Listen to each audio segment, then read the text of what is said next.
मोक्षमार्गस्य नेतारं भेत्तारं कर्मभूभृतां ज्ञातारं विश्वतत्त्वानां वन्दे तद्गुणलब्धये। देवादिदेव 1008 श्री आदिनाथ भगवान की जय। आचार्य भगवान श्री उमा स्वामी महाराज की जय। 3 कम 9 करोड़ महामुनिराजों की जय। हमने पिछले 3 या 4 क्लासेस में ढाई द्वीप का वर्णन पूर्ण देख लिया था, अच्छी तरह से समझ लिया था। इसके अलावा मध्यलोक की कुछ डिटेल्स थी छोटी छोटी, वो हमने देख ली थी। मध्यलोक का वर्णन लगभग पूर्ण हो चुका है, बस एक विशेष नंदीश्वर द्वीप की हमको रचना और देखनी है, लेकिन वो इस अध्याय का पार्ट नहीं है। तो कभी किसी और दिन विशेष अपने को ऐसा मन करा तो अपन नंदीश्वर द्वीप की रचना देख लेंगे, या इस अध्याय के बाद देख लेंगे। कभी भी जब भी अपने को अनुकूलता रही तो अपन नंदीश्वर द्वीप की रचना देख लेंगे। इस अध्याय में वो हिस्सा नहीं है, इसीलिए नहीं लिया मैंने। तो अपन आज क्या करेंगे, सूत्र जो बचे हुए हैं अपने इस अध्याय के, 8 10 12 सूत्र हैं। विषय मतलब सूत्र संख्या थोड़ी ज़्यादा है, लेकिन विषय ऐसा कुछ भी नहीं है जो अपन ने पढ़ा नहीं है पिछले 3-4 दिनों में। तो भले ही ज़्यादा है, लेकिन अपने को समझ में पूरा आ जाएगा, ठीक है। फिर भी नहीं आता है या कुछ नया विषय रहता है जो अपन ने नहीं पढ़ा है, मोहम्मद अतवार सूत्री की बुक दे दो मुझे, तो अपन उसको बीच में रुक करके समझ लेंगे थोड़ा सा ज़्यादा। और अगर किसी को बीच में कोई चीज़ समझ में नहीं आती है तो वो भी रोक सकता है बीच में, ठीक है। अपन स्टार्ट करते हैं सूत्रों को समझना। तृतीय अध्याय हमने कहाँ तक के सूत्र पढ़ लिए थे, किसी को याद है नंबर? 20 हो गए थे आई गेस, गंगा सिंधु। और थोड़ा ज़्यादा 24 तक तो नहीं 27-28 तक पहुंच गए थे अपन। अच्छा। मेरा दूसरा अध्याय खुला हुआ है, एक मिनट में खोल रहा हूँ। परस्पर उदीर। हाँ, उत्तरा दक्षिण तुल्य 26 हो गए थे शायद। नहीं नहीं, ये भी हाँ नहीं। 27 से स्टार्ट करेंगे, 27 से स्टार्ट करेंगे। वो अपन ने देखा था भरत जो है वो 526 वाला जो सूत्र है ना, हाँ 24 नंबर का सूत्र देख लिया था आखिरी। ये भी भरत हो गया तो उत्तरा दक्षिण तुल्य। नहीं, वो मैंने बीच में बता दिया था, बाकी ऐसा कुछ हुआ नहीं है। अपन देख लेते हैं, संख्या जो है आखिरी वो 24 नंबर की डली हुई है, ठीक है। भरत और ऐरावत क्षेत्र में काल चक्र का परिवर्तन। हाँ, अपन 25वां सूत्र अभी चालू कर रहे हैं, देखना। तद द्विगुण द्विगुण विस्तारा वर्षधर वर्षा विदेहांताः। तद द्विगुण द्विगुण विस्तारा वर्षधर वर्षा विदेहांताः। कनिका दीदी सूत्र बोलोगे? हाँ, तद द्विगुण द्विगुण विस्तारा वर्षधर वर्षा विदेहांतः। ठीक है। तद द्विगुण द्विगुण विस्तारा वर्षधर वर्षा विदेहांतः। क्या बोला उनने? अपन ने इसके पहले वाले सूत्र में भरत क्षेत्र की विस्तार देखा था। कितना देखा था?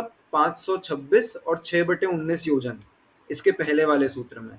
अब तद मतलब उससे दुगना दुगना विस्तार करना है। द्विगुण द्विगुण मतलब दुगना दुगना विस्तार करना है। किसका? वर्षधर वर्षा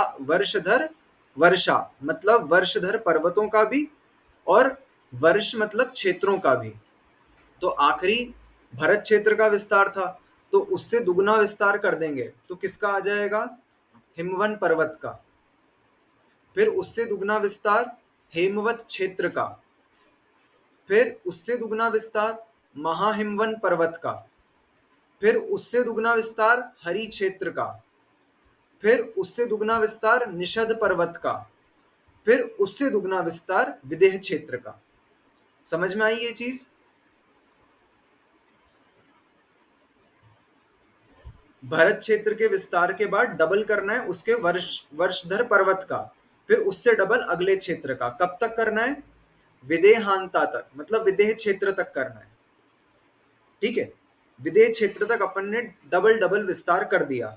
देख चुके थे अपन ने, उसको x लिया था, फिर अगले पर्वत को 2x लिया था, फिर अगले क्षेत्र को 4x लिया था। याद आ गया होगा सभी को, ठीक है। अगला सूत्र उत्तरा दक्षिण तुल्याः। उत्तरा दक्षिण तुल्याः हितेन सूत्र बोलो। उत्तरा दक्षिण तुल्याः। अब उत्तर के क्षेत्र, जो बचे हुए क्षेत्र हैं उत्तर के, जो बाकी बचे हुए हैं, उनका विस्तार कैसा है? दक्षिण के तुल्य। ठीक है, अपन कहां तक ले गए थे?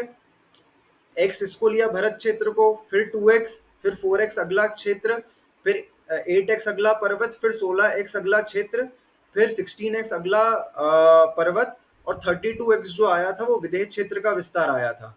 फिर विदेह क्षेत्र के बाद हमने क्या बोला था कि फिर मिरर इमेज चलती है। ठीक है, तो विदेह क्षेत्र के बाद अगला नील पर्वत, उसका विस्तार निषद पर्वत जैसा। फिर नील पर्वत के बाद रम्यक क्षेत्र, उसका विस्तार हरि क्षेत्र जैसा जम्बू द्वीप में। और फिर उसके बाद वाला पर्वत, रम्यक के बाद वाला पर्वत, हिमवत, महाहिमवत, निषद, नील, रुक्मी। रुक्मी पर्वत का विस्तार जो है वो नीचे किसके जैसा हो जाएगा? महाहिमवन जैसा। और शिखरी पर्वत का विस्तार हिमवन पर्वत जैसा, और ऐरावत क्षेत्र का अंत में विस्तार भरत क्षेत्र जैसा। तो अपन ने यहां से x लिया था, फिर 32x तक बढ़े थे, और फिर वापस कम करना चालू कर दिया था, 16, फिर 8, फिर 4, फिर 2, फिर x। ठीक है, ये अपन देख चुके हैं इस चीज को। फिर ये उत्तरा दक्षिण तुल्या, मतलब विदेह क्षेत्र के बाद मिरर इमेज हो जाती है। ठीक है, फिर अगला सूत्र क्या है? भरत ऐरावतयोर वृद्धि ह्रासो षट समयाभ्याम मुत्सर्पिणी व्यवसर्पिणीभ्याम। भरत ऐरावतयोर वृद्धि ह्रासो षट समयाभ्याम मुत्सर्पिणी व्यवसर्पिणीभ्याम। भरत ऐरावतयोर वृद्धि ह्रासो षट समयाभ्याम मुत्सर्पिणी व्यवसर्पिणीभ्याम। श्रेयस भैया सूत्र बोलोगे? हाँ, भरतैरावत्योर वृद्धिराशो षट्समभ्या मुत्सर्पिण्य व सर्पिणीभ्याम।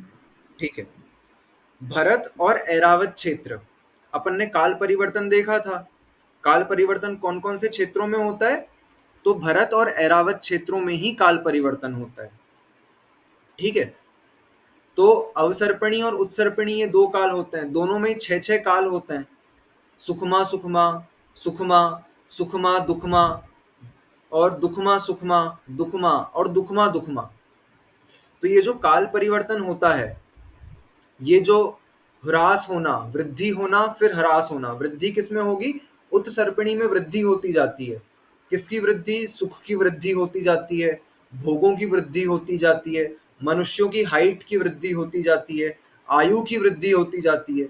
और अवसर्पिणी काल में इन्हीं चीजों का ह्रास होता जाता है। जैसे अभी अवसर्पिणी काल चल रहा है, तो अपन ने देखा सुखमा सुखमा काल जब था तब मनुष्यों की हाइट 9 किलोमीटर थी।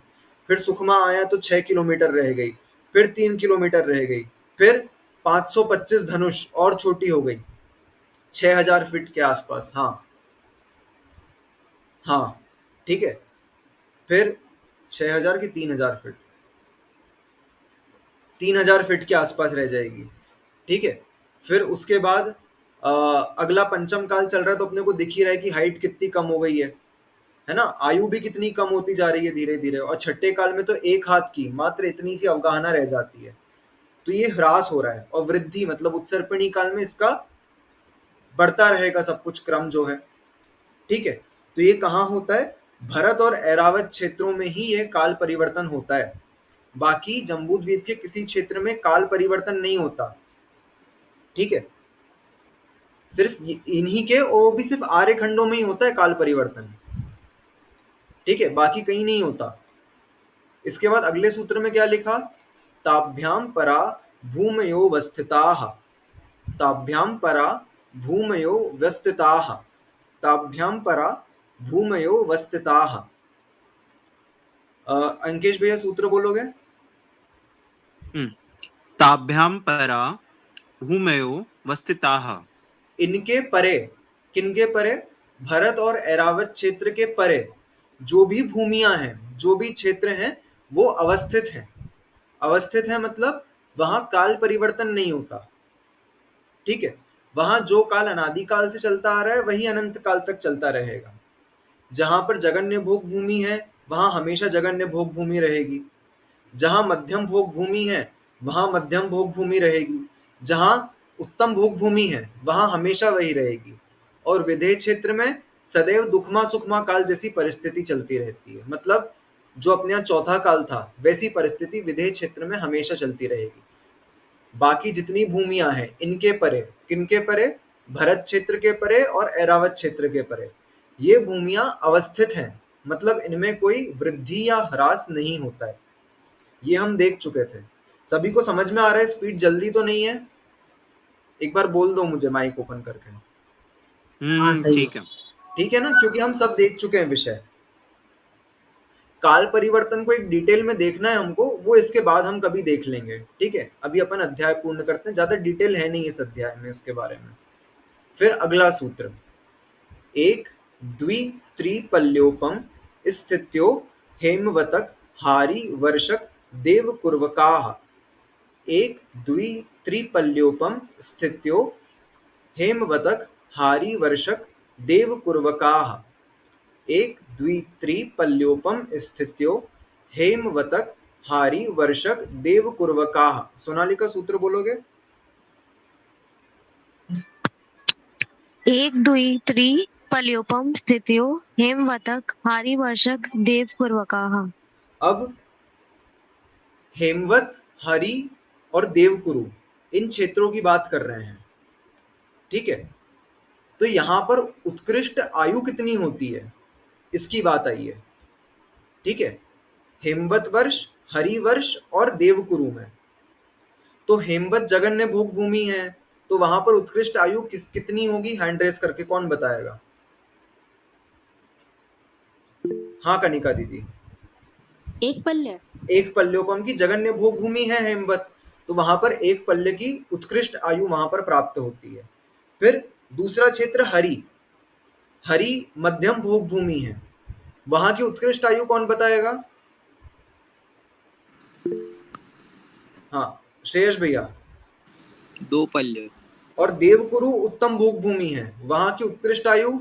अंकेश भैया 3 पल्य। 3 पल्ले की उत्कृष्ट आयु है वहां पर। तो इस सूत्र में ये लिखा है कि उत्तम आयु, उत्कृष्ट आयु वहां के मनुष्यों की कितनी होती है? क्रम से लगाना है। हेमवत में 1 पल्योपम की, हरि में 2 पल्योपम की और देवकुरु में 3 पल्योपम की। फिर अगले सूत्र में लिखा है तथोत्तराः, तथोत्तराः, तथोत्तराः। कनिका दीदी सूत्र बोलो। तथोत्तरः। दक्षिण के समान ही उत्तर में ग्रहण करना है।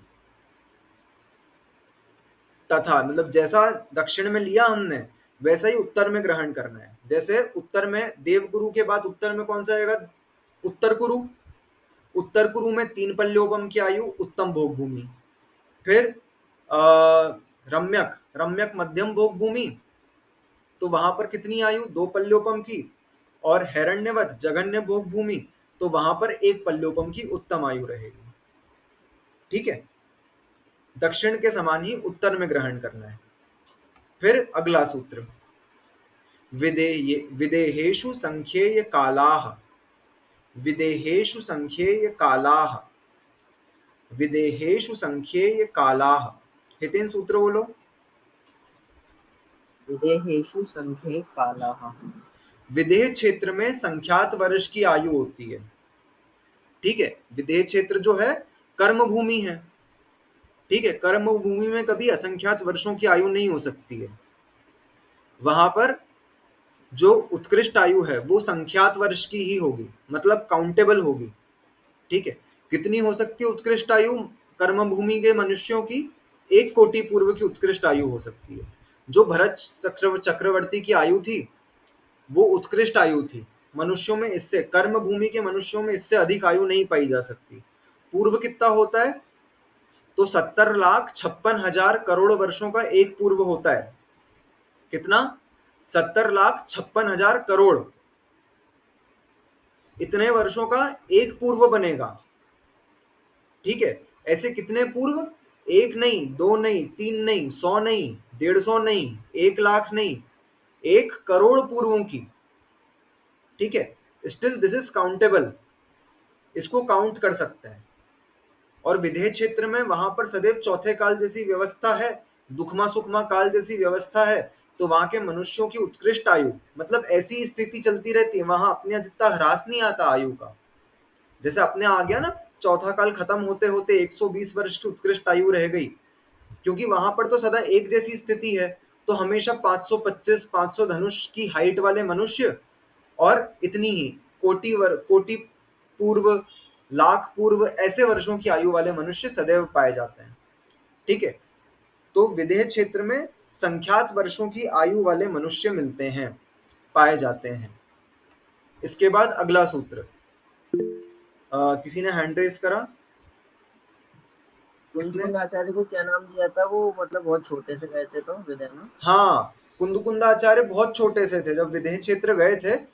तो ऐसा आता है कि चक्रवर्ती जो है वहां का, उस चक्रवर्ती ने अपनी हथेली में उसको उठा लिया था, उनको उठा लिया था। ठीक है, ऐसे छोटे से थे, तो उनका वहां पर नाम क्या पड़ा? एलाची। इलायची। हाँ, ठीक है। इलायची जैसे छोटे। तो वो वहां के मनुष्यों के हिसाब से इलायची के जितने छोटे थे, तो इसीलिए उनका नाम एलाचार्य पड़ा। ठीक है, उनको एलाचार्य कहा जाता है, एलाचार्य। तो एलाचार्य क्यों कहा जाता है? क्योंकि विदेह मनुष्यों के हिसाब से वो इलायची के बराबर थे। ठीक है,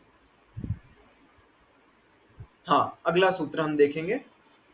भरतस्य विष्कंभो जम्बूद्वीपस्य नवति शतभागः। भरतस्य विष्कंभो जम्बूद्वीपस्य नवति शतभागः। भरतस्य विष्कंभो जम्बूद्वीपस्य नवति शतभागः। भरत क्षेत्र का विस्तार, विष्कंभो मतलब विस्तार, जम्बूद्वीप का कितना है? तो 1/190। ठीक है, क्या लिखा है सूत्र का विस्तार में? जम्बूद्वीप का विस्तार यदि 1 लाख योजन है, तो उसके 190 बराबर हिस्से करो, तो उसमें से 1 भाग प्रमाण में भरत क्षेत्र का विस्तार आएगा।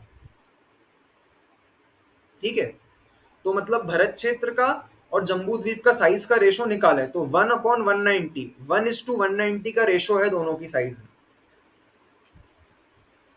भरत क्षेत्र का 190 गुना बड़ा जम्बूद्वीप का विस्तार है। ये हमने देखा था। कैसे देखा था सबको याद है? तो एक बार थम्स अप दिखा दो मुझे। ठीक है, तो अपन आगे बढ़ रहे हैं फिर। द्विर्धातकी खंडे, द्विर्धातकी खंडे, द्विर्धातकी खंडे। सोनाली का सूत्र बोलो। द्विर्धातकी खंडे। सभी क्षेत्र और सभी पर्वत धातकी खंड में जम्बू द्वीप से दुगने हो जाते हैं। ठीक है, धातकी खंड में जम्बू द्वीप की डबल रचना है। जैसे एक जम्बू द्वीप में 6 कुलाचल पर्वत और 7 क्षेत्र थे, वैसे धातकी खंड में डबल रचना हो जाएगी। वहां पर 12 कुलाचल पर्वत और 14 क्षेत्र हो जाएंगे, एक एक खंड की अपेक्षा। अपन ने इक्ष्वाकार पर्वत से 2 इक्वल भाग करे थे, तो एक मेरू के पास एक जम्बू द्वीप की रचना और दूसरे मेरू के पास दूसरे जम्बू द्वीप की रचना। ठीक है, तो जम्बू द्वीप जैसी दुगनी रचना धातकी खंड द्वीप में हो गई है। इस सूत्र में ये लिखा है। समझ में आया है सबको? भाई सबसे बेस्ट चैप्टर चल रहा है अभी तक का। पहले समझा दिया, अभी कितना इजी लग रहा है समझने में, है ना? बहुत अच्छे से हो गया सब। सबको समझ में तो आ रहा है ना? ऐसा तो नहीं कि जल्दी जल्दी हो रहा है। नहीं नहीं, एकदम ठीक। ठीक है, हाँ हितेन क्या बोल रहे थे? पहले इसका टेस्ट ले लो। पहले इसका टेस्ट ले लो। नहीं, इसका भी ले ही लेना। लाइक एक वीक के लिए तुम जा रहे हो ना, तो उसके बाद आके इसका ले लेना फिर। हाँ हाँ, start मैं करेंगे। कोशिश करूंगा। वही इसके बाद आकर के हाँ, इसका आके टेस्ट। तुम ड्राफ्ट कर लेना 1-2 दिन। कोई डाउट होगा किसी को तो पूछ लेगा। हाँ वही, ये भी दे देंगे फिर। हाँ क्योंकि अच्छा है अभी फ्रेश रहेगा ना, फिर ये के मेजरमेंट्स एग्जैक्टली, वगैरह चीजें इसीलिए। भूल हाँ, जाते हैं। जैसे दूसरे अध्याय को करे हुए बहुत लंबा समय हो गया था, तो फिर बहुत मेरे को ज्यादा पेपर टाइम। बनाने में ही ऐसा लग रहा था कि ये चीज भूल तो नहीं गए होंगे, ये चीज भूल तो नहीं गए होंगे। लेकिन मेरे को आशा है कि सबने रिवाइज कर लिया होगा वीडियोस देख के, तो फिर बना दिया है मैंने पेपर उसके अकॉर्डिंग। वैसा तो नहीं है ना इस बार? एक ही ऑप्शन रहेगा ना कि 3-4 बार करना पड़ेगा?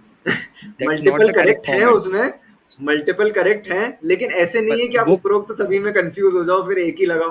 कनिका दीदी ने स्पेशली मना करा था कि वैसे देना नहीं। हाँ, मतलब जैसे उपरोक्त सभी होना चाहिए, पर उपरोक्त सभी के साथ भी एक और हो तो वो गलत है। हाँ हाँ हाँ, इसीलिए मैंने वैसा नहीं बनाया इस बार, ऐसा ऑप्शन ही हाँ नहीं दिया है, बाकी हाँ मल्टीपल वही करेक्ट दिए हैं। ठीक ठीक ठीक। ठीक है, ये हमने देख लिया द्विर्धातुकी खंडे। फिर इसके बाद अगला सूत्र, पुष्करार्धे च, पुष्करार्धे च, पुष्करार्धे च। अंकेश भैया सूत्र बोलो। पुष्करार्धे च। पुष्कर द्वीप में भी, पुष्कर द्वीप में भी क्या, तो पुष्कर द्वीप में भी भरत आदि क्षेत्रों की दुगनी दुगनी रचना है। ठीक है, जैसी रचना धातकी खंड में है सेम टू सेम वैसी पुष्कर द्वीप में भी हो जाएगी। इक्ष्वाकार पर्वत के बाद दो हिस्से हो जाएंगे पुष्कर द्वीप के, और फिर एक मेरू के साथ एक जम्बू द्वीप जैसी रचना, और दूसरे मेरू के साथ दूसरे जम्बू द्वीप जैसी रचना। तो जम्बू द्वीप की दुगनी रचना पुष्कर द्वीप में भी है। सभी पर्वत और क्षेत्र वहां पर दो दो हैं, ऐसा इस सूत्र में लिखा है। ठीक है, फिर इसके बाद अगला सूत्र है प्राग मानुषोत्तरा मनुष्याः, प्राग मानुषोत्तरान मनुष्याः, प्राग मानुषोत्तरान मनुष्याः। श्रेयस भैया सूत्र बोलोगे? हाँ बोल रहा हूँ। प्रांग मानुषोत्तरान मनुष्यः। प्राग मतलब पहले पहले तक। ठीक है, मानुषोत्तर पर्वत के पहले पहले तक मनुष्य पाए जाते हैं। मनुष्य कहाँ तक पाए जाते हैं, तो ढाई द्वीप के अंदर अंदर। कौन कौन से द्वीप? जम्बू द्वीप, लवण समुद्र, धातकी खंड द्वीप, कालोदधी समुद्र और पुष्कर द्वीप के आधे हिस्से में मानुषोत्तर पर्वत की रचना है। तो उस मानुषोत्तर, प्राग, प्राग ड भी बोल सकते हैं, प्राग क भी बोल सकते हैं, प्राग ग भी बोल सकते हैं। ठीक है, तो यहां तक मनुष्यों की जो पाए जाते हैं मनुष्य, तो प्राग, प्राग मतलब पहले पहले तक। ठीक है, ये हम ऊपर के अध्यायों में भी 3-4 बार देख चुके हैं, प्राग शब्द आता है। तो प्राग मतलब पहले पहले तक, उसके पहले पहले तक मनुष्य पाए जाते हैं। ठीक है, पुष्कर द्वीप के बीचों बीच एक मानुषोत्तर पर्वत है, उस मानुषोत्तर पर्वत के अंदर अंदर ही मनुष्य हैं, उसके बाहर मनुष्य नहीं है। ठीक है, फिर मनुष्यों के भेद बतलाए आगे। मनुष्य कितने प्रकार के होते हैं? आर्या मलेच्छाश्च, आर्या मलेच्छाश्च, आर्या मलेच्छाश्च। हितेन सूत्र बोलो।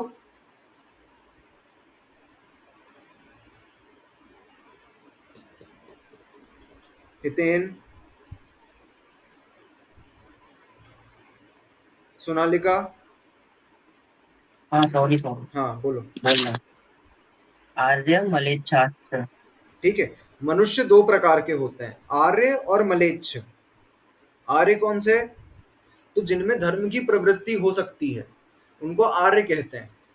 जो धर्म की प्रवृत्ति करते हैं, धर्म से जीते हैं, उनको कहते हैं आर्य।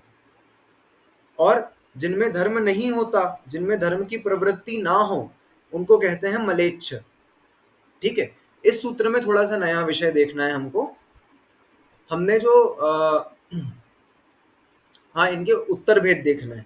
तो आर्य मनुष्य जो हैं वो दो प्रकार के होते हैं, एक रिद्धि प्राप्त और एक रिद्धि अप्राप्त। जिनके पास रिद्धि या विद्याएं सिद्ध होती हैं वो रिद्धि प्राप्त, जैसे विद्याधर आदि हो गए, या फिर रिद्धिधारी मणि महाराज आदि हो गए। इनके पास कुछ विद्याएं सिद्ध होती हैं, रिद्धियां होती हैं, इनको रिद्धि प्राप्त कहते हैं। रिद्धि अप्राप्त मतलब हम लोगों जैसे। ठीक है, हम में धर्म की प्रवृत्ति तो है, लेकिन ना हमारे पास कोई विद्याएं सिद्ध है, ना हमें रिद्धियां प्राप्त हैं। ठीक है, तो ये रिद्धि प्राप्त और ये रिद्धि अप्राप्त दो प्रकार के आर्य मनुष्य हो गए। फिर दो प्रकार के मलेच्छ मनुष्य होते हैं। एक तो मलेच्छ खंड में पाए जाने वाले मलेच्छ मनुष्य।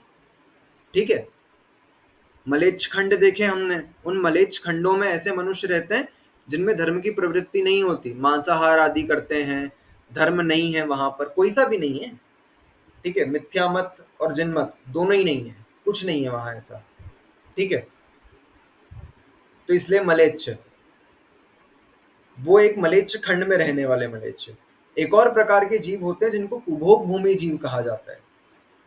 अब अपन ने भोग भूमि तो देखी, कुभोग भूमि कहाँ पर है? तो ये लवण समुद्र और ये कालोदधी समुद्र है ना, इसमें कहीं बीच बीच में 48 टापू बने हुए हैं। ठीक है, 48 द्वीप है छोटे छोटे। ये बोर्ड नहीं है आज मेरे पास, नहीं तो नहीं, जरूरत भी नहीं। ऐसा समझना है, जो कहाँ गया, ठीक है, ये जम्बू द्वीप है, जम्बू द्वीप से चिपके चिपके चिपके तो नहीं, एकदम थोड़ा सा दूर, लेकिन जम्बू द्वीप के पास ऐसे 24 टापू, और फिर धातकी खंडगला द्वीप आने वाला है, वहां पर ऐसे 24 टापू पास पास में। ठीक है, पूरा ऐसे कवर करते हुए। तो 48 यहाँ, 48 कालो नदी समुद्र में, ऐसे करके कुल 48 द्वीप हैं। ये कुभोग भूमियां हैं। इनको कुभोग भूमि क्यों कहते हैं?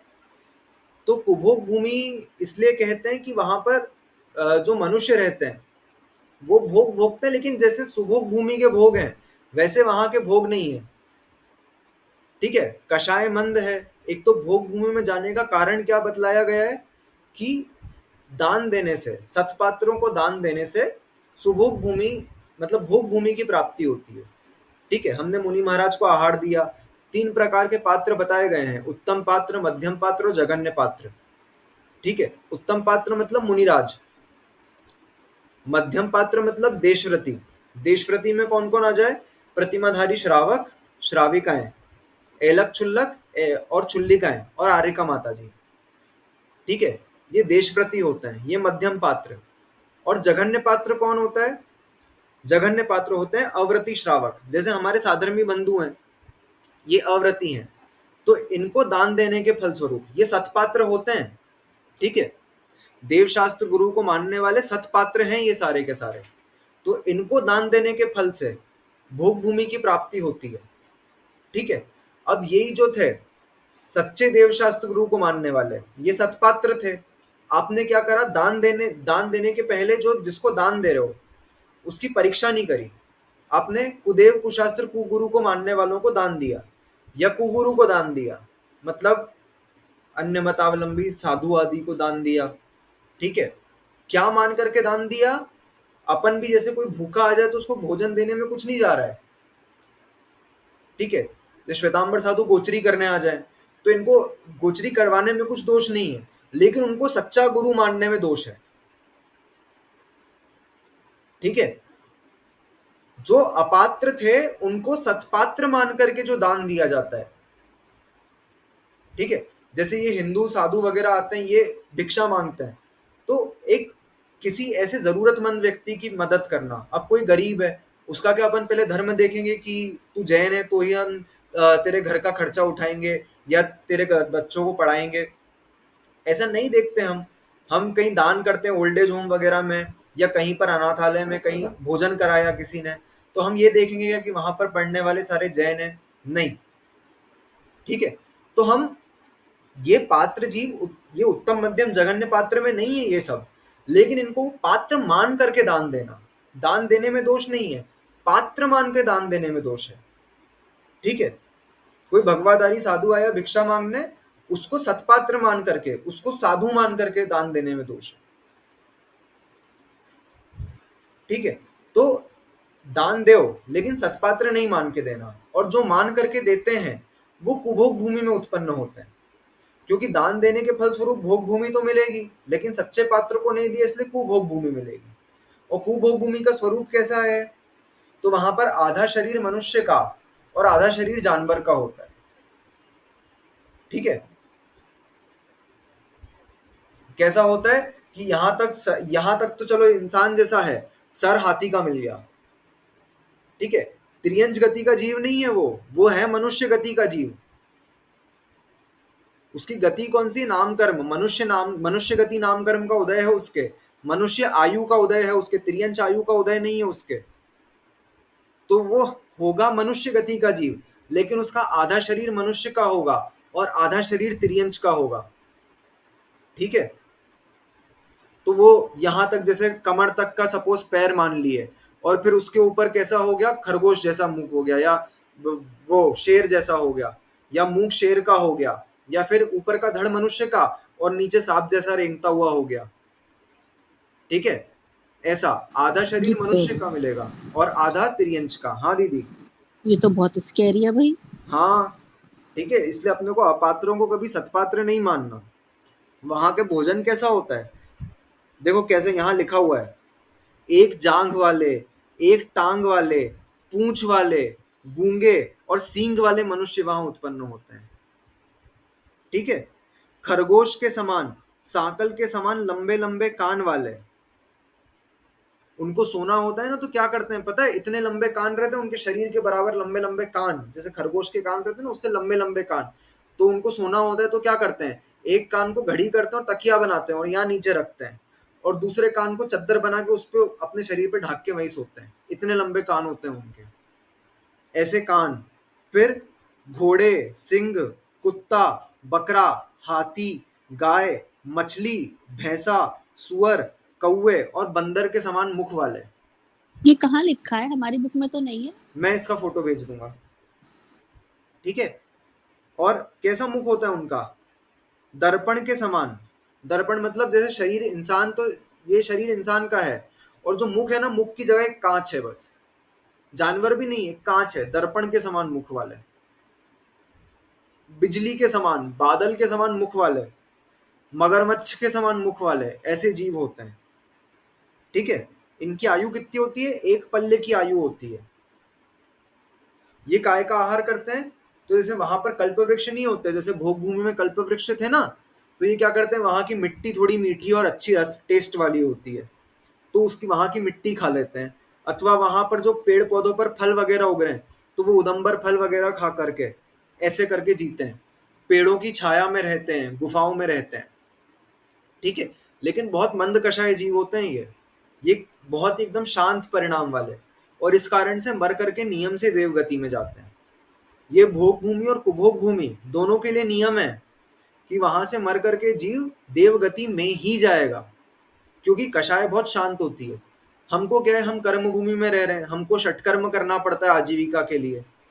ठीक है, तो हमको विकल्प बहुत ज्यादा रहते हैं कि ये करना है, नहीं तो जॉब नहीं लग रही है, बिजनेस नहीं चल रहा है, ठीक है, घर की व्यवस्था कैसे बनेगी, परिवार जमाना है, बहुत विकल्प रहते हैं हम लोगों को। वहां पर क्या है, ये ऐसी कुछ व्यवस्थाएं नहीं है, उनको षटकर्म करना नहीं है। ठीक है, तो उनका स्वभाव जो होता है, उनकी विकल्प बहुत कम है, इसलिए स्वभाव बहुत मंद कषाय वाला है, शांत परिणाम वाला है। ठीक है, हमको कल से विकल्प नहीं होगा तो हम शांत परिणाम वाले हो जाएंगे। तो इस मंद कषाय के कारण उनको मर करके नियम से देवगति होती है। ठीक है, अब इसमें दो भेद कर लो, इनको भी सम्यक दर्शन तो हो सकता है। ठीक है, तो सम्यक दृष्टि जो यहाँ से सम्यक दर्शन धारण करके मरण कर रहे हैं, वो पहले और दूसरे स्वर्ग में उत्पन्न होंगे। ठीक है, ये भोग भूमि कुभोग भूमि से जो सम्यक दर्शन धारण करके मरण कर रहे हैं, वो पहले और दूसरे स्वर्ग में उत्पन्न होंगे, और जो मिथ्यात्व के साथ मरण कर रहे हैं, वो भवनवासी व्यंतर और ज्योतिष देवों में उत्पन्न होंगे। ठीक है, ये यहाँ की विशेषता है। ये कुभोग भूमि, ये मलेच्छ मनुष्य होते हैं ये। ठीक है, इसीलिए अपन मलेच्छों को पढ़ रहे थे, तो इनको डिटेल में देख लिया। सभी को समझ आया कुभोग भूमि का स्वरूप?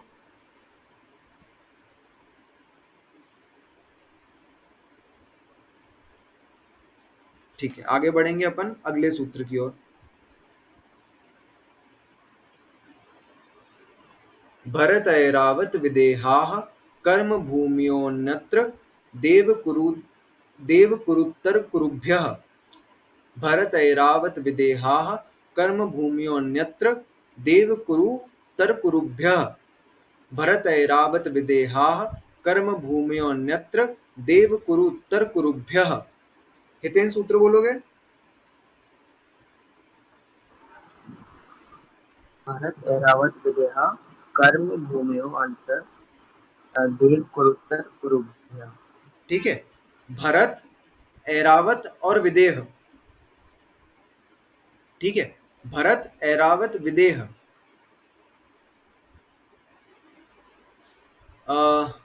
5 भरत। देखो विदेह में क्या एक्सक्लूड करना है इस सूत्र में, देखो विदेह में से एक्सक्लूड करना है देवकुरु और उत्तर कुरु को। देवकुरु उत्तर कुरु विदेह क्षेत्र का पार्ट है ना, तो इसीलिए उसमें से एक्सक्लूड करना है किसको, देवकुरु और उत्तर कुरु को। अब क्या क्या बचा, 5 भरत, 5 ऐरावत और 5 विदेह क्षेत्र। ठीक है, भरत, ऐरावत, विदेह। यहां पर कर्म भूमि है, बाकी पूरे जम्बूद्वीप में भोग भूमियां चलती है। ठीक है, भरत, ऐरावत, विदेह, ये कर्म भूमि है, और विदेह में से क्या हटाना है, अन्य किसको करना है, हटाना किसको है, तो देवकुरु और उत्तर कुरु, इन दो भूमियों को हटाना है। तो बाकी बचा हुआ विदेह जो है वो कर्म भूमि है। तो ऐसी करके कुल 15 कर्म भूमियां हैं, 5 भरत, 5 ऐरावत और 5 विदेह, ऐसा करके कुल 15 कर्म भूमियां हैं। हाँ दीदी। इस सूत्र का मतलब वही है ना, जो विदेह क्षेत्र में से उत्तर कुरु और देवकुरु हटाएंगे तो जो 16 नगरी बचेंगी जिसमें आर्यखंड और हाँ हाँ हाँ, वैसे वो पूरा वहां पे। कर्म भूमि है। हाँ, यही मतलब है। ठीक है, अगला सूत्र देखेंगे। न नृस्थिति परावरे त्रिपल्योपमांतर मुहूर्ते, नृस्थिति परावरे त्रिपल्योपमांतर मुहूर्ते, नृस्थिति परावरे त्रिपल्योपमांतर मुहूर्ते। कनिका दीदी सूत्र बोलोगे?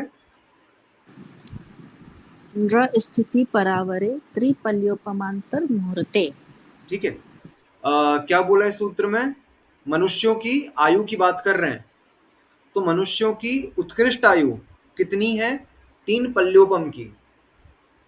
उत्कृष्ट आयु कितनी है? 3 पल्योपम की। कहाँ होती है? कौन हैंड रेस करके बताना, कहाँ होती है 3 पल्योपम की आयु मनुष्यों की?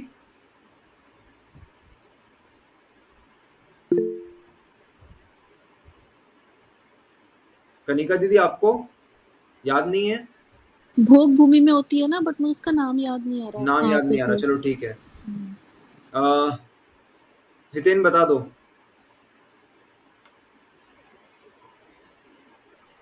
माइक बंद है।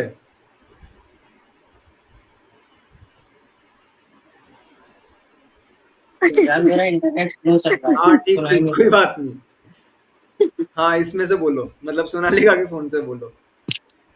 हेलो।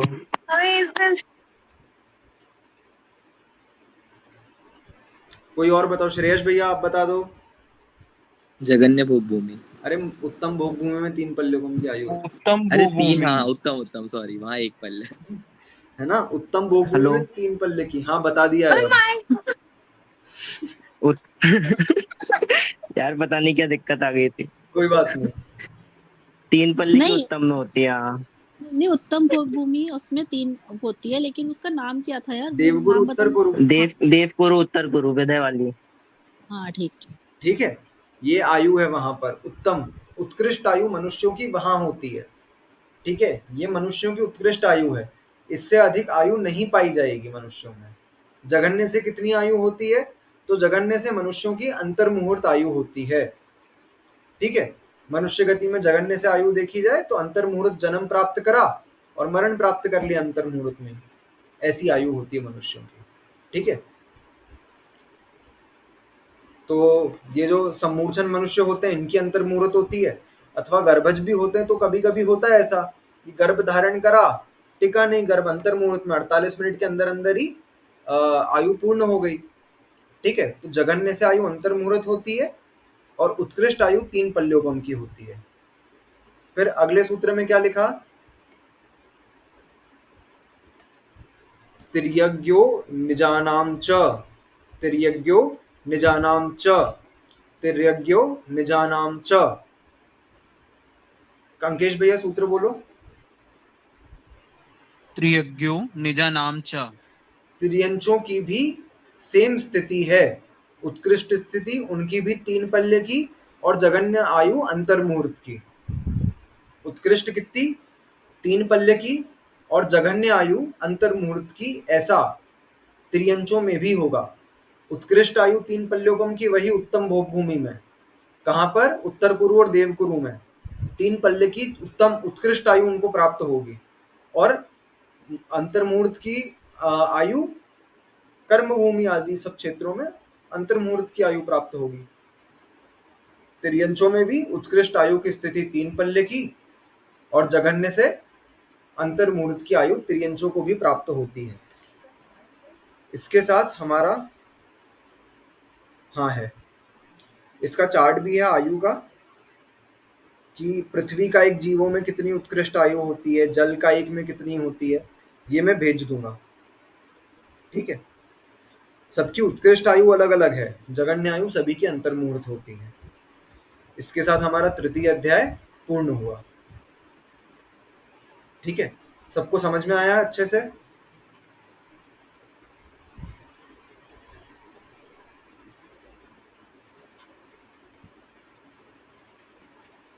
टेस्ट का कंफर्म कर दो।